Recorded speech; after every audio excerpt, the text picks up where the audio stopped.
Hi viewers and welcome to the channel and welcome to the Understanding FreeCAD series. This is lesson 1 and we're going to be looking at the part design workflow. Now this is split over a number of videos. So we've got video 1.1 which is going to be looking at drawing a sketch, adding constraints and then using the part design to pad the model that we'll be creating. In part 1.2 we're going to be looking at an alternative way to do that, and that is using the pad and the pocket. So we're introducing another aspect of the part design. We're going to compare the two resulting models and then refine them. And we're going to look at what happens before the refinement and what happens after. We're going to be creating a part for a CNC machine or even a 3D printer. The construction is the same between these two machines, more or less, except for the CNC you're going to be using higher powered motors and it cuts rather than adds material to your object. We're going to be looking at something called a rail shaft support. Now this supports a linear rail that's placed on the machine. Basically the rail we're looking at is a metal bar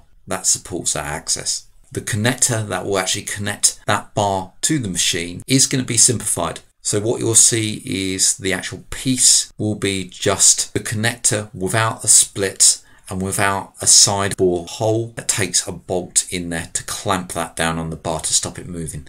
We've actually removed that, and in another video we'll be adding those features on top of that. So there's opportunity to evolve that video to look at more features in the part design.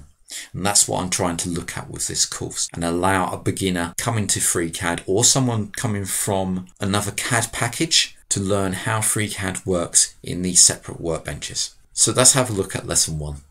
If you like these videos, please subscribe. I also have a Ko-Fi or Coffee donation page and a Patreon where you can get extra content. The links for those pages can be found in the video description. Any kind donations will be reinvested back into the channel and to expand that further in the same subject matter to bring more quality, quantity and to fund some future projects that I have in mind that I only can do with your kind donations. So there's a number of ways to create this model. We're in FreeCAD already and we're going to create a new document. So this new document icon here, or file, new. So we've got a new document. We're going to be first using the part design to create this part. And in here, through the part design, we need to create a body first. So every single part in the part design will need a body to hold the sketch and any extrusions, pads or pockets that we do after that. In part design it's called a pad, in part it's called an extrusion. We'll also come to that in the other videos when we start using the part to create the same piece. So we can create the body here or use the icon here. We've also got the same up here. We've got part design and create body. So you can see that we've got multiple ways of creating the actual body. I do use the menu item or we use the tasks. It's kind of like a wizard, it drives us through the process. So we're just going to create a body in there. And what happens on the model, you can see a body has been created with its local coordinate system here. Come back into tasks and the next process will be to create a sketch in here. But because we flipped back, that's actually disappeared now. So we're going to have to create the sketch via this icon, create a new sketch. So make sure your body is selected. And we click on the create a new sketch in there. It will ask us to place it in a different plane depending on what we want. And you can select the planes from here. So we can actually select them. So we've got the XY plane here. We can use our controls. I'm on the touchpad controls here so you can see the different navigation styles. If you're used to something like CAD or a Blender navigation style, we can actually select them from here. So I'm on this touchpad control. And I know the Alt key, if I hold that down and use the mouse and just drag across the mouse pad or move the mouse, touchpad is for mouse as well. So we can see when we hover over touchpad, you can see that we've got the mouse and also the touchpad showing there. So that shows the navigation style. I like this navigation style, it's quite intuitive. So I'm holding down Alt and just moving the mouse like so, or dragging my finger across the touchpad, and I can select whatever ones we want from here. You can see them highlighted left hand side here, or I can select them from here. You can see them highlighted on the right. So I'm going to select the XY plane and hit OK. If I was doing this from, let me just delete this sketch that's been created and delete this body, hitting the delete key on there. If I was coming to unnamed and we've got the task and you can see our wizard is here, I would have done create body and then create sketch and then got the same. So I'm selecting the XY plane for this project and hitting OK. I'm now in the sketcher. Just going to move myself, so I'm pressing the shift key and moving. That moves me in 3D space. So I can move this around. That moves me along that plane there. I'm going to create the sketch on this plane. So remembering back to our technical drawing, we know the holes are going to be 200mm apart. Now there's multiple ways of creating this sketch. What happens with sketches in the part design, you create one feature and then select the face of that feature and create another feature upon that. It's feature based. So for instance, I'm just going to create a normal square upon here just to show you. This would be a feature. If I close that, if I wanted to pad that, I can. And then I will select this face and create a sketch upon that face and then create another feature like so. Close that and I can pad that feature, or I can pocket that feature like so. That's feature based design in CAD. So I'm just going to come over to the model and delete that sketch, delete that pad and delete that sketch again. And we'll go through the features as they appear on here because they're fully parametric, and we'll get to that in a moment. So we're in our sketch, so I've just deleted that sketch, XY plane, OK. We're in our sketch. So we're going to create the basis of our sketch. Now remembering back to the diagram, we need to create two holes, which will be using this circle here, create a circle in the sketch. I've got my auto constraints on. Come down here, you can see we've got auto constraints, that's checked. On the task tab, auto constraints checked. And what that allows me to do is create that circle there. You can see there's a point on line constraint there. And we look at that, you can see on the toolbar, this one here, fix a point onto an object. I didn't actually select that, I just hovered over that line. Now place that constraint, you can see that appearing. Find the mouse pointer, you've got the circle showing you what geometry you're using and the point on the line constraint by the side of that. So that shows me the geometry and what's going to happen. So point on line, if I move to that center point there, you can see I've got a different geometry coming up, and that's the concentric. Well, it will be concentric to this, but this is coincidence constraint coming up there and also there as well. So that will be actually attached to that point in 3D space. So we've created that one there. If I took this auto constraints off and create the second circle over here, you can see we've got no constraints coming up. So what we would have to do is create that circle. Now either you press the right hand mouse button to get your pointer back, or you hit the escape key. We would have to then take this point, so I can drag it, click that point, click this horizontal line, you can see it highlighting it. Click that horizontal line. I haven't used the control key or the shift key to multi-select. If I select that horizontal line again, that will unselect it. Select that one and use the point on line constraint. So you've got additional mouse clicks there, so it's always best to click on the auto constraints and leave those selected. Also, this avoid redundant auto constraints, it's worth selecting too. Got those two circles now, and they're on this line, and if we try to move this, we can see we can't push it up and down, it's constrained to that line. We need to constrain the radius of these. So we click on one, click on the other. So we've multi-select those by clicking on both of those, and we can use this constraint here, fix the radius of a circle or an arc. If we click on that, this constraint equal will appear. So multi-selecting geometry, we can add multiple constraints. Hit yes, that'll add the constraint to both of these circles. So unfortunately we can't move this out of the way, but it's asking us for the radius constraint for these. Remember it's radius, not diameter, so I can place in there 10 millimeters. Set those for 10 millimeters radius, or a 20 millimeter diameter. Those are now set now, but I want to make sure these are a distance apart. So I'm going to come in and click that point here of this circle, and click this point here, and use a fixed horizontal distance between 2 points. Click on that and I can fix the horizontal distance for that. I'm going to set that one to 200 millimeters. Now you can see they've been pushed apart.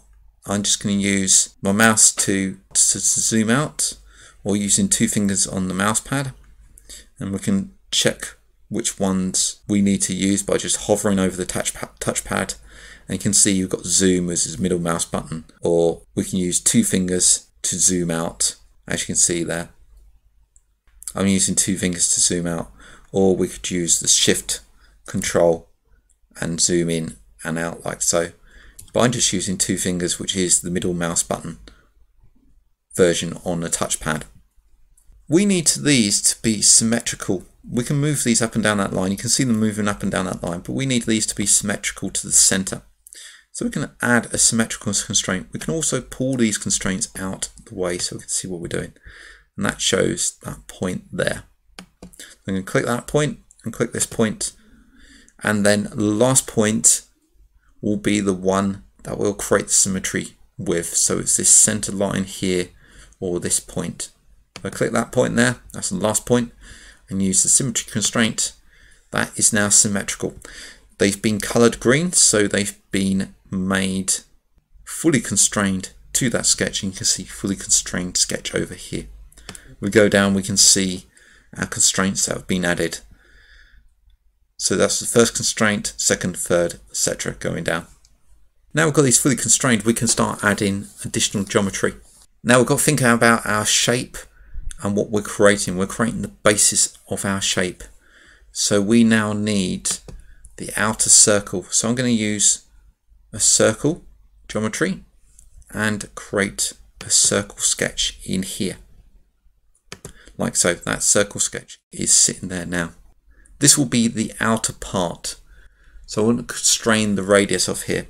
Now I'm going to use a different constraint. I'm going to use a constraint diameter. So you can see the little drop down here, we can constrain the diameter this time. And you can see the constraints coming in here. And this is the outer one, so this is 150 millimeters. Hit OK, and that's placed that 150 millimeters there. And we can see our constraint. We can pull this constraint down.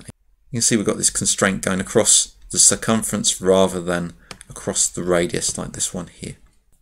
Now we've got this one in, I'm going to place some lines in here like so, and also an arc. So we can come up to the arc tool here, create an arc in the sketcher.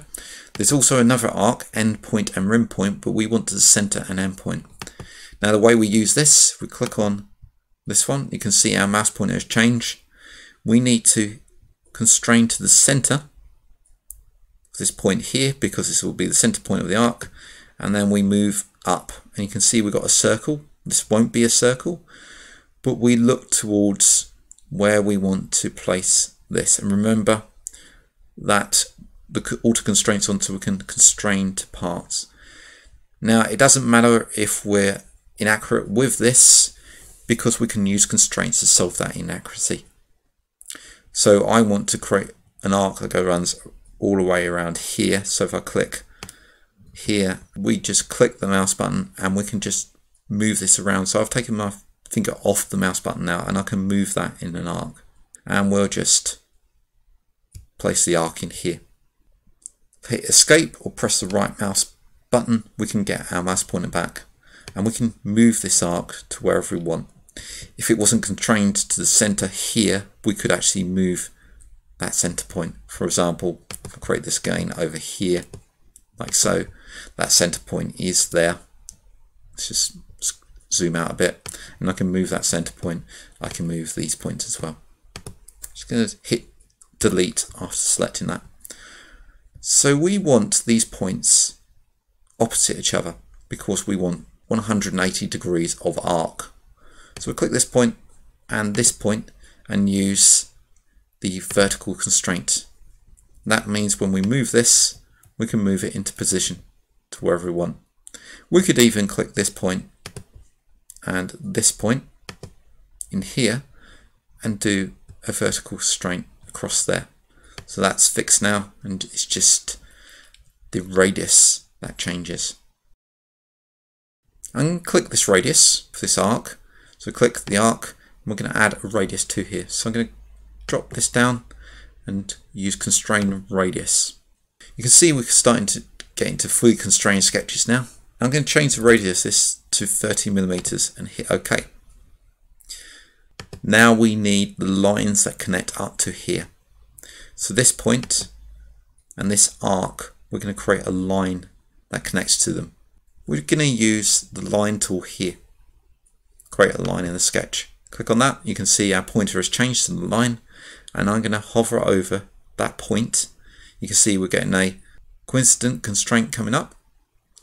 We're going to click it, and that's connected to that coincidence constraint. Now my mouse button is not pressed down. I can just move this by dragging my hand over the touchpad or moving the mouse. And if we hover over this arc, you can see we've got a point on line constraint or a point on object constraint. If we move again further up the arc and move this about, which is a bit awkward, I'm just going to move this into sight by holding down the shift key and just moving the mouse. And if we hover over this, you can see we've got another constraint that appears, and that's a tangent constraint. And we'll need that tangent constraint to make this line a tangent to this circle. I'm just going to use the point on object constraint there. Just click the mouse button, that's connected. We'll show you how the tangent changes. So if I move this by dragging the mouse up and down, you can see that moving around that object because we've got object on line or object on point constraint there. If I click that line and click this circle and then come up and use the tangent constraint, you can see how that's been laid upon there now. It's actually tangent to here, so this line is touching that. If I take that tangency constraint away, if I hover over that tangency constraint, click it, and if we look over the left hand side here, you can see it's been selected here. So click off, click it, and that's the point on line constraint there. If I click on the tangency, we can see the tangency one has been selected as well. If I hit the delete key, that removes it, and we can use the point and this circle and use a tangency there, and we get the same effect. So you can see how line on the point constraint has been removed and been replaced with a tangency. That's the redundant constraints option. Come up and look at here, this is auto remove redundance, that's been removed from there. And if we come down, you can see we've got the tangency constraint there, and the other one's been removed. And we'll do the same on the other side, so we're going to create a line connecting up. So line from this point to here. All the constraints have appeared. Hit escape. Click on this point, click on this arc or this circle, and use the tangency. You can see those constraints have been removed, and that's fully constrained there. We also need to do the same here. So come in, click this line this time and this arc, and use the tangency there. And it's saying endpoint to endpoint tangency was applied and the constraint deleted. And you can see we've got some problems. It has gone orange. That means we've got a problem with our constraints. If we move out to the top, it says please remove at least one constraint. So I'm going to come down and remove that last constraint because obviously there's something wrong there. Hit delete. Let's have a look what we got here. So we've got this point which is connected to this line, and I want this line tangent with here. And if we look to the left hand side, we've got this line that goes up. So I'm going to click that and hit delete because obviously when we add the tangent constraint, these two lines, it will move this line over. So we don't need this line constraint, this vertical constraint in here. Now we've removed that vertical constraint, that can move. So we want to make it something like this tangency like this. Let's bring this back. So this line and this arc, make those tangent. And we can see the constraint subtraction has been applied. So we've got a tangency constraint now in here. And the same from this side. So let's get rid of this vertical constraint here, hit delete, click this arc and this line and create a tangency between them. And we can see it's been deleted. So the point in that exercise is that you will get to the point where you're adding constraints in which are the wrong constraints. So just adding a new constraint will create some problems with that old constraint. So we may have to delete that constraint which we originally added if our sketch becomes orange. But we need to have a look at what's going on. If we have vertical constraints going up here or even horizontal constraints, then we must have a look. If we're creating something tangent, then it's going to go beyond the vertical constraint and we need to remove that vertical constraint for the tangency to take. Now we have those constraints in there, we need to mirror this over the other side. If we look what's happening at the moment, this sketch will break because we've got these lines in here and we've got this point over here which is not connected to our sketch at all. So we're looking at making the base of the object. If we take this part here, just forget about this circle in the middle here. If we take this part here, we've got this which is our hull and this piece here which will be extruded out. So anything inside here will be a hole.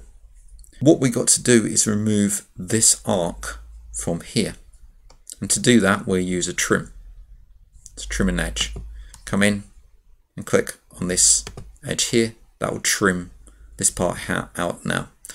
So now we've got this part here and this part. If this is extruded, we'll just get this teardrop shape and this hole in here.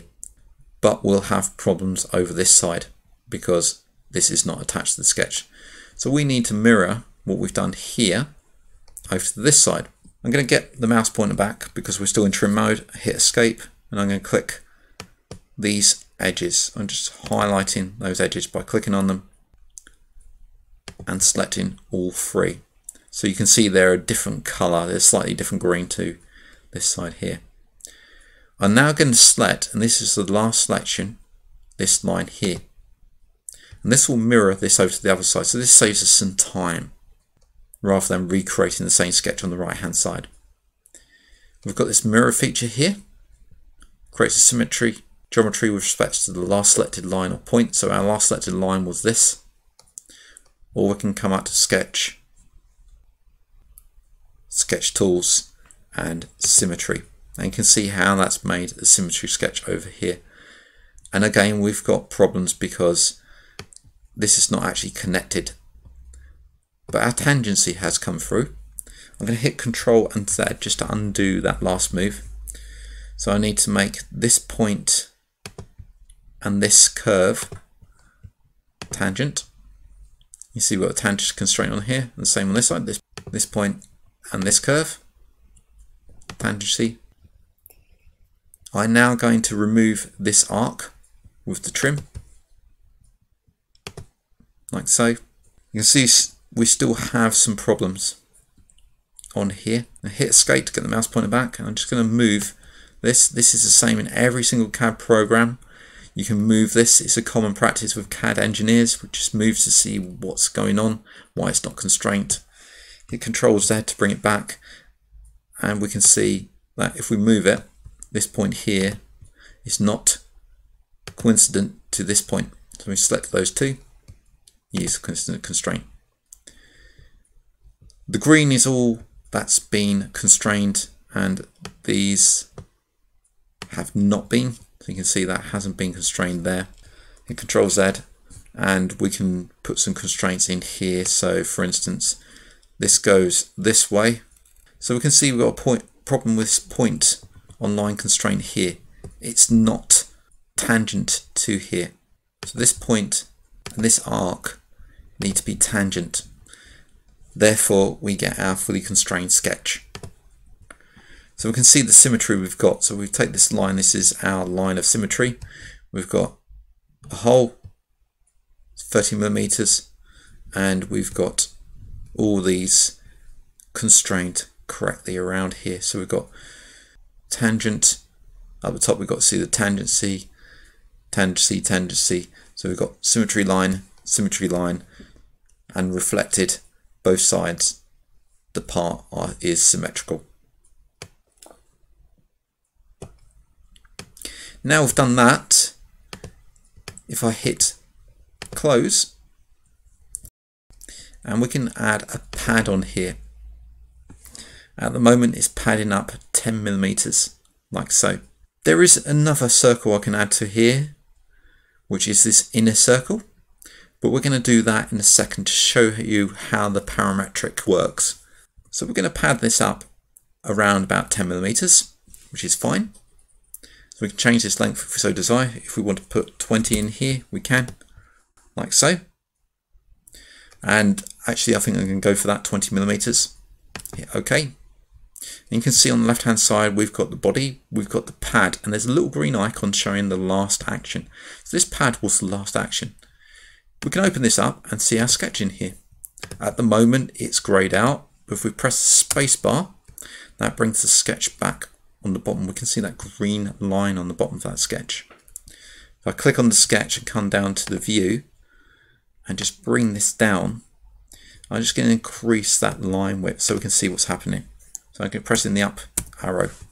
That increases that line width around that sketch. Makes it a little bit more clearer to see. See in white going around there. Do that with the points as well, the vertices, we can increase that size. Just makes your work a lot easier to deal with. So I'm happy with that, but I'm missing a part. I'm missing a circle in here. So we can come into this sketch and add this circle. So I'm going to use the circle again. And this circle can be connected up, auto constraint, bring this out and hit escape to get the mouse pointer back, or right mouse button. Click on that circle and we'll add our radius in there of 50 millimeters. And okay, that's all fully constrained. If I close that now, you can see how that parametric ability has taken effect. We've edited the sketch and that's changed this pad.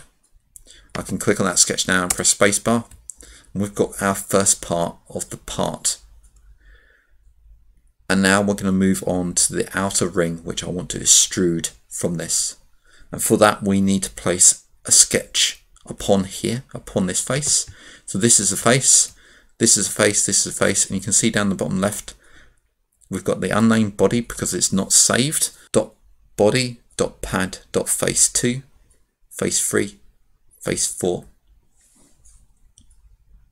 I'm just going to save this now. File, save, and it'll ask us where we want to put it. So I'm just going to put this as FreeCAD sketch lesson 1. You can give it a more meaningful name, and you can see the document has changed name now. So if I hover over this, you can see it's still saying pre-selected unnamed body. That will change when you next open the document. So if I go File, Close All, and then File, come down to our recent files, you see the sketch lesson 1 in there, or we can open it if we so desire. File, Open, and we can go and search it on our file system. If you hover over those now, you can see it's saying pre-selected FreeCAD sketch lesson 1. So we've changed that name. It's only updated when we actually reload that part in there. So now we need to hover over this face and add a sketch to this face. So the part design is sketches upon faces, and we're creating those parts, extruding them and pocketing out, as said before. Select the face and then come up to the sketch icon here, or we can come up to sketch, create sketch. That will attach that sketch to that face. So if we come over to model, we can see a new sketch has been created here. If I click on it, click on the data tab, this map mode says flat face. It's been added to the face. and it says what support is on it. It's pad face 13. So we'll see that when we come back in. Let's go back to task. So we're in the sketch mode at the moment, and we're looking at this sketch. We can constrain another circle to that center point here and bring this out like so. What we're going to do is click, now I've hit escape to get the mouse pointer back, and click on that circle. You can see it's there. It's sitting on that face, and we're going to constrain that circle, and we're going to set this to a radius constraint of 75 millimeters, and that places that circle there. You can see it's actually partly off that sketch. It can be off that sketch. So if I set this to something else, let's set this to say 100 millimeters. That means that is off that sketch. That's still valid. We can still pad up from this or pocket from this. So I'm going to go for 80 millimeters and go from there, so we can prove that. So that's 80 millimeters there. But we still have a problem because we're going to actually pad this up to make the extrusion of this part, but we need an inner circle to follow this hole. So to do that, I'm going to import this geometry here. We know the hole has a radius of 50 millimeters, so we can create another circle, or to constrain it to the center and bring it out and set the radius to 50 millimeters. We could also import part of this sketch. So this edge here, well, the same part of the sketch is actually part of the model. So we can use the create an edge link to external geometry. So we'll click on that, and we can hover over these parts and actually click them and bring them in. So I've actually bought that edge, and that's linked to that external geometry now. So I can click on this circle here and that external geometry and use the equality constraint, and that makes those equal to each other. So we've got an equals between the radius of the external geometry and the radius of our new sketch in there, that hole. Let's close that, and let's extrude that out. So we're going to use the pad. In part design it's called pad, in part it's called extrusion. So just hit pad, and we're going to set this to something like 50 millimeters, like so. Hit OK, and that's our part done. Remember that we've actually pushed this over here, which we can come in. So if I bring this around, let's have a look. We'll look over the left hand side here. We've got this pad as our last action. If I click on that, press spacebar, that will disappear, but we can bring back our other pad. So we can look back at what we've done. But this is our last action. We can see the little icon there showing last action, that little down arrow. So I'm just going to press the spacebar on that, and that will bring that back into existence, and the other pad has vanished. Click on the tree view, so expand that out. We can see our sketch in here. Double click that, that's the sketch we used. I'm going to change the radius of this back to 75. So close that, see what happens. You can see how sketch has changed that. It's fully parametric, so any changes made will affect that part. Remember to save, Ctrl S, and congratulations, you've just created your first part in FreeCAD, and now we can move on. So we've just completed video 1.1, and we're going to move on to 1.2. So in our next video we're going to be introducing the pocket. So we've worked with pads, now we're going to introduce a pocket. We're going to be using the same model over in video 1.2, and we're going to be modifying the sketch and introducing that pocket in there. What's going to happen is we're going to end up with two very similar models, or two very similar parts, and we're going to compare those, and we're going to see the differences. Then we're going to use something called refine on both of them. We will then compare them after the refine, and we'll see that they're both exactly the same. So I hope you enjoyed this lesson, and I hope to see you in the next video. If you like what you're seeing, please subscribe to the site. I also have a Ko-Fi or a coffee site that you can donate to if you so desire, and that's at ko-fi.com/MANG0. I also run a Patreon where you can subscribe and get extra content. and that's at www.patreon.com/mangoJellySolutions. Any money that's kindly donated will be used to expand the channel. Thanks a lot for watching and subscribing, and I'll see you again soon.